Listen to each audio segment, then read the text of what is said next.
अभी पोल खुल जाएगी कि वो एसटी स्टेटस मिल रहा है बनी लोहाई मल्हार को या नहीं मिल रहा है। अभी पोल खुल जाएगी।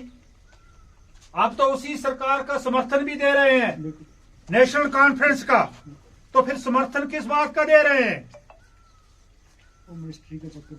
जम्मू कश्मीर असेंबली से, और मैं एक बयान कैसे कैसे आते हैं मुझे समझ नहीं आता। एसटी का प्रोजेक्ट बनाया जा रहा है, ये कोई हाइड्रो इलेक्ट्रिक प्रोजेक्ट बनाना है, कोई फैक्ट्री लगानी है यार, प्रोजेक्ट बनाया जा रहा है एसटी का। किस तरह के स्टेटमेंट दिए जाते हैं? कोई पढ़े लिखा आदमी ऐसे बयान देता है क्या? एसटी के लिए रिप्रेजेंटेशन लगानी होती है, असेंबली में बोलना होता है, असेंबली में बिल पास करवाना होता है, जो कमेटी बनी है, जो कमीशन बने हैं, उसके पास पेश होना होता है। इसका अभी प्रोजेक्ट बनाया जा रहा है, 9 महीने से प्रोजेक्ट बन रहा है, इंजीनियर आएंगे और उस प्रोजेक्ट की रिपोर्ट कब आएगी? जब अगला चुनाव आएगा उसके बाद। क्या हमें अपने समाज को जात पात के नाम पर तोड़ना चाहिए? और जम्मू कश्मीर जैसे राज्य में यहां पर परिस्थितियां जो बिल्कुल विपरीत है, यहां पर जो जम्मू कश्मीर के अंदर देशभक्त लोग रहते हैं, जो देश की एकता और अखंडता में विश्वास रखते हैं, उनको एक साइड किया जाता है, उनको दरकिनार किया जाता है। अभी आपने देखा होगा गवर्नर रूल में एक सर्कुलर निकला था कि नायब तहसीलदार की जो भी पोस्ट निकलेगी उसमें उर्दू कंपलसरी नहीं है।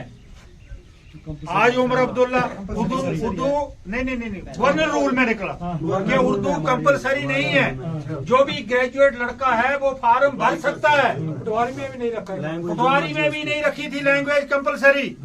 अब तो रेवेन्यू का रिकॉर्ड भी इंग्लिश में भी ट्रांसलेट किया गया है, ये सब जानते हैं, हिंदी में इंग्लिश किसी भी लैंग्वेज में मिल जाता है। ऑनलाइन चेक कर लो।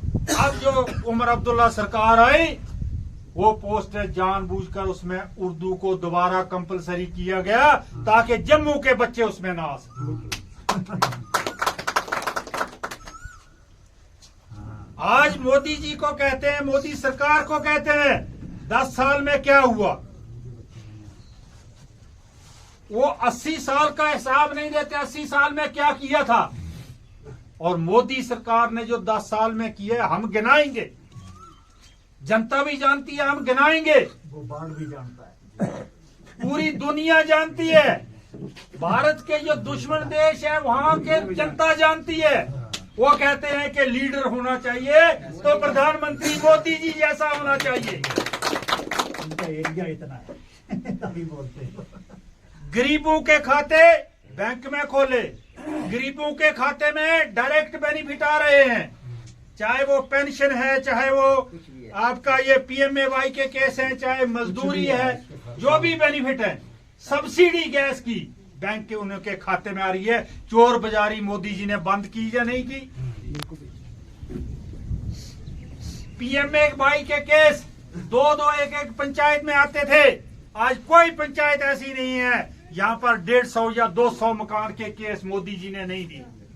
उनको शर्म आनी चाहिए जो मोदी जी द्वारा दी गए पैसे पीएमएवाई के मकान बनाकर कहते हैं मोदी बड़ा खराब है।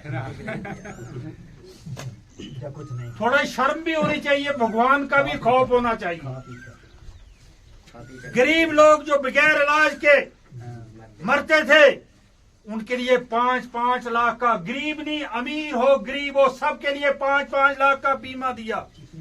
और एमएलए के रिश्तेदार बोलता है वो इलाज की वो मुफ्त नहीं होता इलाज है क्या, बड़ी कोशिश करना बुंदी। किसी ने बोला उसको, ये 2 दिन की बात है, गुलड़ी का रहने वाला है उसका रिश्तेदार, उन्हें बोला यार मोदी जी ने बड़ा काम किया, उन्हें के कुछ नहीं किया है, मकान की बैठ वो स्वाद देते सारे थोड़ी बने हाल लेता आगे वो लाज की 5 लाख वो ना वो बड़े बड़ी मुसीबत तो लाज